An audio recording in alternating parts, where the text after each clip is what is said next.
These are journalists. Your perception of them might be positive or negative, depending on your view. But have you considered that they are protecting your right to public information? The information we receive shapes our world. But imagine if those who protect our access to it are removed by people who want to prevent certain information becoming public. What world would that shape? She's a journalist! Get your hands off her! In 2010, two young journalists working as interns for a local Mexican newspaper were sitting in a parked car outside of a mall when gunmen opened fire, killing 21-year-old Luis Carlos Santiago Orozco and severely injuring his 18-year-old colleague. The killers fled, but the operation was indicative of a drug cartel settling a score. The cartel's target was the newspaper the victims worked for because, unlike some other media agencies in the city, their newspaper had still been reporting on drug war-related crimes. However, this was the second killing of one of its journalists in 2 years, which led the newspaper to respond with a front-page editorial addressing the cartels. In it, they directly asked them what they should be publishing to avoid further death, injury, and intimidation of its staff. This is how a zone of silence begins, where reporting is no longer independent but controlled by those with power, like drug lords, corrupt officials, businessmen, and politicians. A zone where people cannot access information freely because journalists feel too threatened to report the news.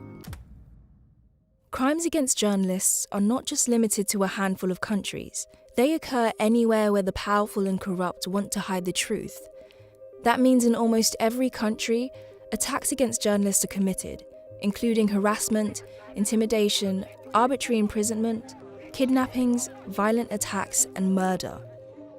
Since 1993, 1,438 journalists have been killed. But the more shocking fact is that for every 10 cases of journalists murdered, only one ends in successful prosecution of the perpetrators.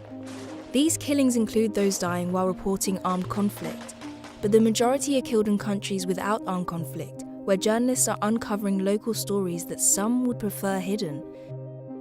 In many cases, those involved in these crimes are powerful enough to obstruct investigations and justice, but in other cases, impunity comes from bottlenecks within the justice system itself. In some countries, it's due to justice systems lacking human and financial resources. In others, it's due to corruption and a lack of transparency.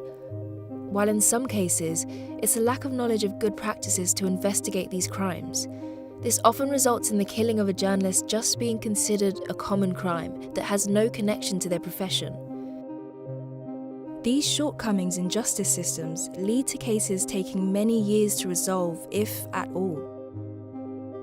They represent a breakdown in security and the rule of law, which furthers the cycle of violence against journalists. And where does this lead? To the expansion of global zones of silence. Zones where only powerful people decide the news you hear. Zones which violate our freedom of expression and our collective right as a society to access information. So, how do we solve this? The way forward starts with acknowledging the complexity of these crimes and considering them as crimes against freedom of expression, not just individuals.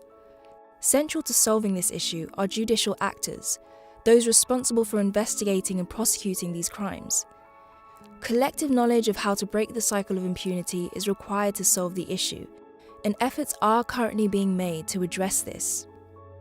UNESCO, for instance, is offering global online training, aiming to increase the understanding of international freedom of expression standards among judicial actors and law enforcement agencies. Support is being offered to journalists for their legal battles against attacks to silence them. And investigative journalist networks are working to resolve the crimes against their fellow journalists, while uncovering the stories that the perpetrators attempted to hide. But this is just a start. The solution still requires the collective efforts of member states, United Nations agencies, civil society organizations, regional human rights courts, and all judicial actors.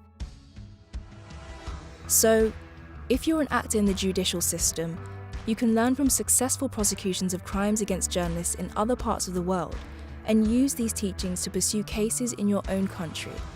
Because the best way to protect our journalists, to protect our collective rights, is not to give up on these cases, but to bring the perpetrators to justice.